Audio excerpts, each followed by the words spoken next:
13 bars of gold, each one cast and stamped by the United States Treasury itself, wheeled into a bank vault under armed guard. The man who owned them was an elderly New York attorney named Frederick Barber Campbell, and in the autumn of 1932, he was doing something completely legal. He had drawn this bullion in exchange for gold certificates. He was paying the Chase National Bank a fee to hold it for him.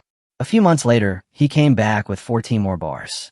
By the gold standard reckoning of the day, his deposit was worth well over $100,000. And then one day he came to collect what was his, and the bank refused to give it to him. Hold on to that. A man, his own gold, his own bank, and a locked door. Because the question that follows is stranger than the refusal itself. When the government finally decided to take a single gold owner to court, to make one clean example of the whole country, why did that case fall apart a year later? Thrown out on a technicality nobody had noticed. The record shows that between the spring of 1933 and the winter of 1934, the United States quietly rewrote what an American was allowed to own. Not through an army, not through a raid, through a signature.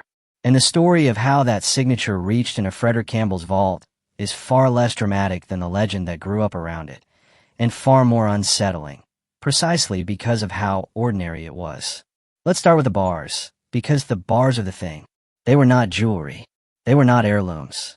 They were bullion, marked by the mint, held in a commercial vault under contract. Campbell had done everything a careful man does. He had bought the gold. He had paid to store it. He had the paperwork.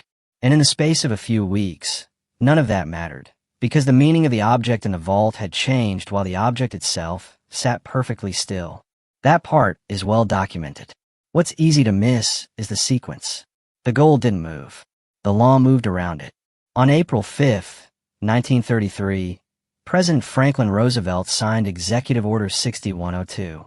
Its title was almost boring, forbidding the hoarding of gold coin, gold bullion, and gold certificates within the continental United States.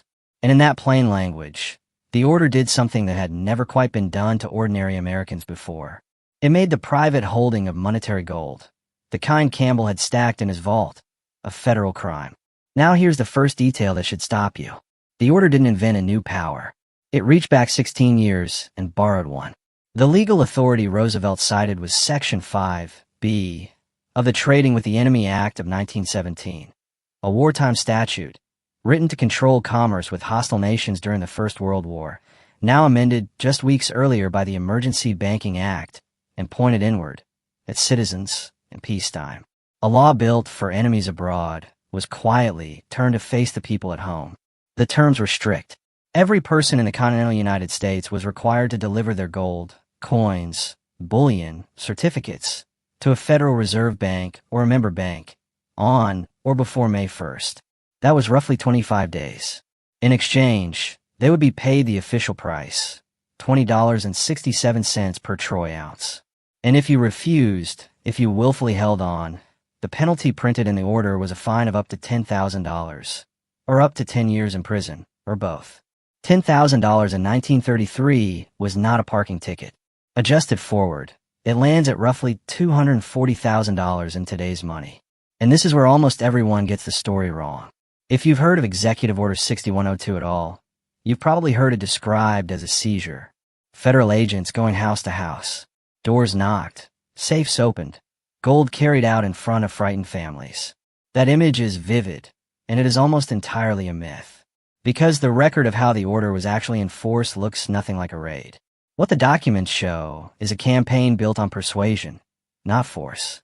Newspapers, radio, the language of patriotism, surrender your gold, help your country recover, do your part. The banks themselves were the collection points. You brought the gold to them. There was no national sweep of private homes. There were no squads pulling bullion out of bedroom drawers.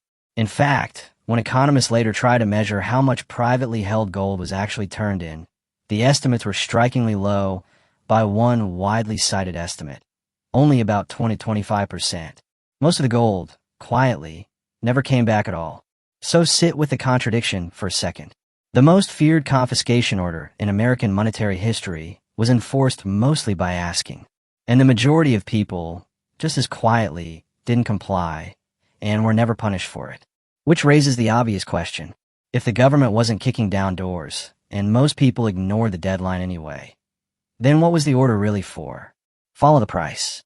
That's where the real machinery is. Americans who did surrender their gold were paid $20.67 an ounce. That was the fixed, official rate, the rate that had defined the dollar for decades. And then, 9 months later, on January 30th, 1934, Roosevelt signed the Gold Reserve Act, and that same government reset the official price of gold to $35 an ounce. Stop and do the arithmetic that every gold holder in America did in their head that winter. The metal they had handed over at $20.67 was now valued by the Treasury at $35. That's a jump of nearly 70%. The gold hadn't changed. The citizens who surrendered it got nothing more. The difference, the gain, belonged entirely to the government that had called the gold in. That is the part that is well documented. And it is the part that turns the whole event from a story about crime into a story about accounting. This was not, at its core, men with guns taking metal by force. It was a transfer of value done on paper. Call in the gold at one price. Revalue it at another. Keep the spread. The vault was almost incidental. The real instrument was the ledger.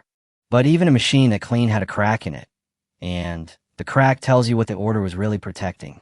Because Executive Order 6102 did not take everyone's gold, it carved out exceptions, and the exceptions are revealing. Gold needed for industry, for profession, for art, that was allowed. A dentist could keep his gold. A jeweler could keep his. But an ordinary citizen holding the same metal as savings had committed a crime. The difference wasn't the gold, it was what you were doing with it. You could hold up to $100 in gold coin as a personal allowance. And then there was a quieter exemption, easy to skim past. Gold coins of recognized special value to collectors of rare and unusual coins. That single clause did something no one seems to have fully intended.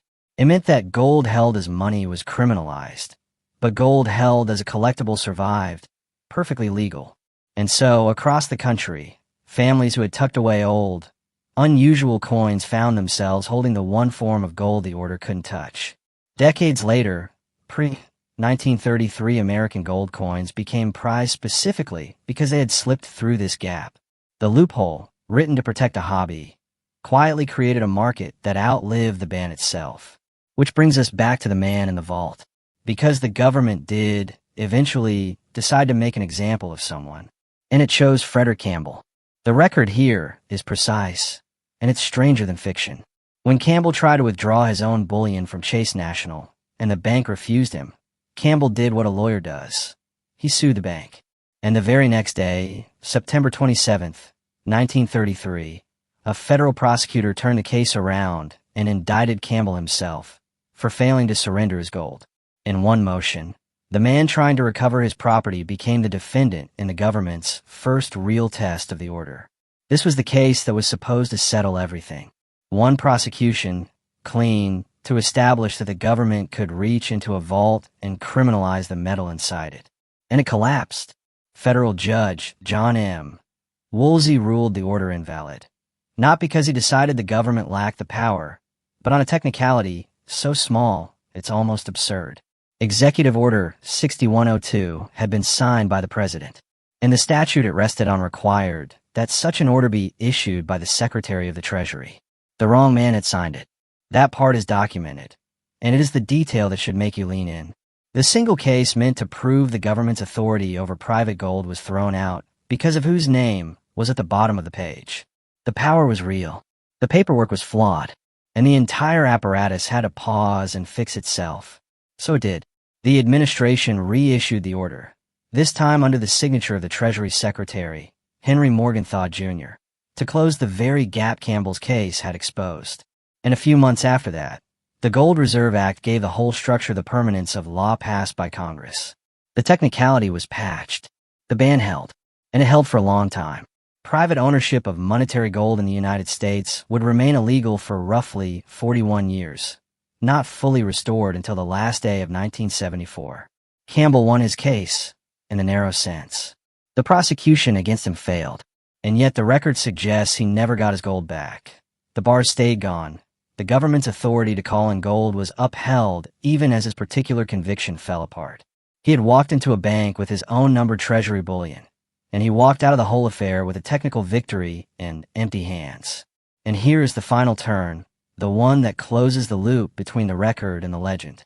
Because in the decades after 1933, a version of this story began to circulate that was far more frightening than the truth. A document surfaced, dated March 9th, claiming that the government had ordered every safe deposit box in the country sealed, that the tax authorities would search their content for gold and silver and platinum, that boxes could only be opened in the presence of a federal agent. It described exactly the kind of door-to-door, vault-by-vault seizure that people had always imagined must have happened. It was a forgery. The record traces that false version to a book published in 1996, a fabricated text, with provisions that never appeared in the real order. No private safe deposit box was ever sealed or searched under Executive Order 6102. The mass raid that lives in the public memory did not occur. And yet the forgery spread further and faster than the genuine, bureaucratic, paper-and-price reality ever did. That's the pattern, and it's worth naming plainly, staying strictly inside what the documents support. In the space of a single year, through an executive order and a follow-on law, the United States redefined the private ownership of gold as a crime, paid its citizens a fixed price to give it up, and then raised the value of what it had gathered. It did this less by force than by publicity, statute, and a ledger. The metal barely moved. The meaning around it moved everything. And somewhere in that record is Frederick Campbell, an old man with an armed guard and a card of numbered bars, walking into a vault he thought was the safest place in the world. He had the gold. He had the paperwork. He had done everything right. And a signature he never saw, on a page he never read, had already decided that the safest thing he owned was now the most dangerous. He asked for his gold back. The record doesn't tell us he ever held it again.